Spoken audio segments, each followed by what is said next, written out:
Go అంటే వాక్కు అని ఒక అర్థము, కిరణాలు అని ఒక అర్థం. ఈ శ్లోకంలో నమ్మాళ్ళవార్లు ఎంత వైభవం, నిజంగా సూర్యుడి కాంతిలాగా 1000 కిరణాలు, నమ్మాళ్ళవార్లకి 1000 పాసురాలు. సూర్యుడికి నమ్మాళ్ళవార్లకి మంచి పోలిక చెప్తున్నారు. వరుసగా 2-3 పాయింట్స్. ఒకటి, సూర్యుడికి 1000 సహస్ర కిరణుడు అని పేరు. నమ్మాళ్ళవార్లేమో 1000 నామం సొల్లి కదా, అందువల్ల 1000 పాసురాలు చక్కగా చెప్పేటువంటి వారు. సూర్యుడితోటి ఒకటి గోసహస్రం, అలాంటి దాన్ని ఉపాసన చేస్తారు అని. ఉపాసన చేయడం అంటే ఇప్పుడు మనందరం పారాయణ చేసుకుంటున్నట్లుగా, అభ్యాసం చేసుకుంటున్నట్లుగా, చదువుకుంటున్నట్లుగా, అలాగా అంత అత్యద్భుతమైనటువంటి. మామూలుగా సూర్యన్ మండలం శృతిగతం ప్రణమంతి విప్రాహ అంటారు. మండలం అనగానే సంధ్యావందనాదులు చేసుకునేటప్పుడు ఇలా పెట్టి జయ సదా సవితృమండల మధ్యవర్తి నారాయణ సరసిజాసన సన్నివిష్ట అని ఆ మండల దేశాన్ని వర్ణిస్తారు. నమ్మాళ్ళవారి దగ్గరికి మండలం వచ్చేటప్పటికి ఇదంతా తిరువజదినాడెన్నం తెన్పురుహూరెన్నం. మండలం అంటే అదనమాట, వారు వేయించేసి ఉన్నటువంటి అత్యద్భుతమైనటువంటిది. శృతిగతం, శృతి అంటే వేదము, వేదసారాలు, ఉపనిషత్తులు అని ఆ అర్థంలో. ఇక్కడ ఈయన ఏం చేశారు, అది చెవికి ఇంపుగా చెప్పారు. శృతిగతం, శృతి అంటే వినడము అనేటువంటిది. కాబట్టి శృతిగతం ప్రణమంతి విప్రాహ యద్గో సహస్రం అపహంతి తమాంసి పుంసం. ఏం సూర్యుడండి, ఎంతమంది సూర్యులను మేము చూడలేదు. మామూలుగా సూర్యుడున్నాడు, రామచంద్రుడు ఒక రామ దివాకరహ ఉన్నాడు, అచ్యుత భానుహు అని కృష్ణుడు ఒక భానుడు ఉన్నాడు. ఇంతమంది ఉన్నారు. వీళ్ళు ఏం చేశారండి, అందరూ బయట చీకటినే పోగొడతారు.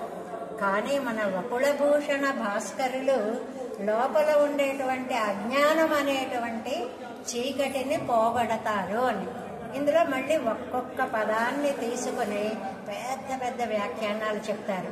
అలాంటి విశేషాలన్నీ కూడా ఆ మనవాళ్ళ మహాములు ఆ స్తంభం దగ్గర అలా వేయించేసి ఉండి చెప్తుంటే వారి పూర్వ శతకం ఉత్తర శతకం దినచర్య ఉన్నాయని కదా, ఎలా వచ్చేవారు, ఎలా ఆలయ ప్రదక్షిణ చేసేవారు, దగద్దగమానంగా ఎలా మెరిసిపోతూ ఉండేవారు, ధవళకాంతులతో శరీరం ఎలా ఉండేది, ఆ స్తంభాన్ని ఎలా ఆనుకుని కూర్చునేవారు కూడా ఆ శతకాల్లో ఆ దినచర్యలలో వస్తుంది.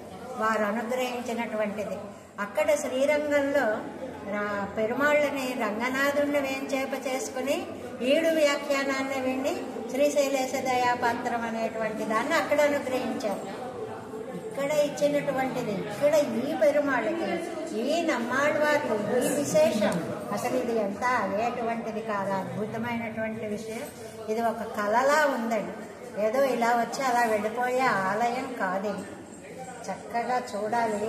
ఈ సహస్ర మండపాలు, ఈ స్తంభాలు, ఇక్కడ శిల్పకళని చూడమని ప్రత్యేకంగా రాశారండి. అందులో నిజంగా అటువైపు కన్నయ్య వెళ్ళలేదు, చీకట్లోనూ వచ్చాం, ఏవి చూడలేదు అని. అద్భుతమైన శిల్పకళ.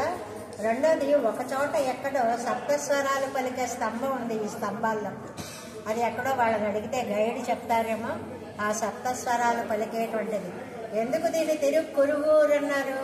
కురుగూరు అంటే మామూలుగా కొంగలో ఏవో పక్షులో ఏవో ఉండడం, అది సామాన్యం.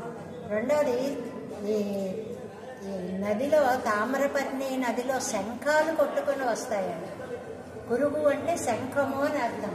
శంఖాలు అలాగ వెల్లువలలాగా, ఇందాక చూస్తుంటే నదిని అనిపించింది, గాలికి ఏదో సముద్రంలాగా అలా అలలు తేలుతూ ఆ శంఖము అలా ఒడ్లకు కొట్టుకు వస్తున్నాయి అన్నమాట. అందుకని దానికి కురుగూరని పేరు వచ్చింది. సరే, వాళ్ళ వంశపు పూర్వరాజులు కురుగు వంశము వాళ్ళు పరిపాలించారు కాబట్టి కురుగూరు. ఇన్ని విషయాల్ని మనవాళ్ళ మహాముళ్ళు అక్కడ వేంచేప చేసి ఆయన చెప్తూ ఉంటే ఇదంతా కండి చాలా అద్భుతంగా వినేవారుట అందరూ కూడా. ఆ మనవాళ్ళ మహాముళ్ళ దగ్గర అష్టదిగ్గజాలనే మహాపండితులు ఉండేవారు. ఆ మనవాళ్ళ మహామునుల సంప్రదాయంకి చెందిన ఆయన కృష్ణదేవరాయల సభలో ఉండేటువంటి తాతాచార్యులు వారు.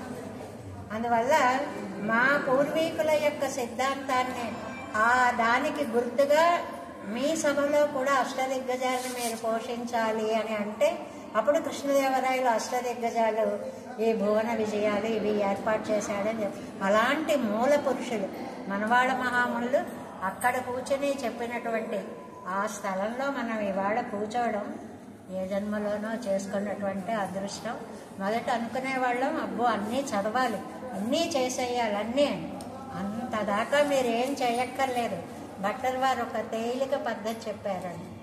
ఇలా కూర్చుని ఇలా చెప్పేవారట అనుకోండి, అక్కడికి వెళ్ళి చాలు మీ జన్మ తరించిపోతుంది అంటే మాలాంటి వాళ్ళందరినీ దృష్టిలో పెట్టుకుని భట్టర్ వారు అలాగా ఒక చక్కటి తేలిక మార్గాన్ని చెప్పి ఉంటారేమో. అంత పవిత్రమైనటువంటి స్థలంలో ఇవాళ ఈ భాగవత గోష్ఠితోటి కాసేపు నమ్మాళ్ళవార్ల యొక్క తల్లిగా భావించాలా, సఖిగా భావించాలా, ఆళ్ళవార్లుగా భావించాలా, లేకపోతే తోలుమారిగా ఏమో ఎన్ని రకాలుగా భావించినా కూడా సంతృప్తి సరిపోవట్లేదు. అంత అత్యద్భుతమైనటువంటి దివ్యక్షేత్రంలో ఇవాళ ఇలా వచ్చి శాతుమరాన్ని ప్రత్యేకం రేపు జరగక్కర్లేదు, ఇవాళ అయిపోయినట్టేలా. ఇదే నిజమైనటువంటి శాత్తు. ఆ పరమ పవిత్రమైనటువంటి మండపంలో మనవాళ్ళ మహాములని తలుచుకుంటూ ఆ మండపంలో వారి సన్నిధిలో మనం వాక్కైంకర్యం చేసుకున్నాం. ఈ జన్మకి ఇది చాలు అనిపిస్తాను. జై శ్రీరామ్. కింద కూర్చొని కూడా చేస్తున్నాం. చాలా చాలా కరెక్ట్. ఆ చింత చెట్టు కింద కూర్చున్నాం. నిర్నిద్ర తింత్రిని అని దీని పేరు మీ అందరికీ తెలిసినవే. ఆకు నిద్ర పోదటండి, అందుకనే నిర్నిద్ర తింత్రినితో నాట్యమాడు నగరి అని రాసుకున్నాం పాటలో. ఎందుకని రాసుకున్నామంటే ఆ తింత్రిణి వృక్షం ఆకులను అలా అలా ఊపుతూ నాట్యాలు చేస్తూ ఉంటుందన్నమాట. అంత పారవస్యం చెందినటువంటి నగరము ఈ తిరుక్కురుగు. జై శ్రీరామ్.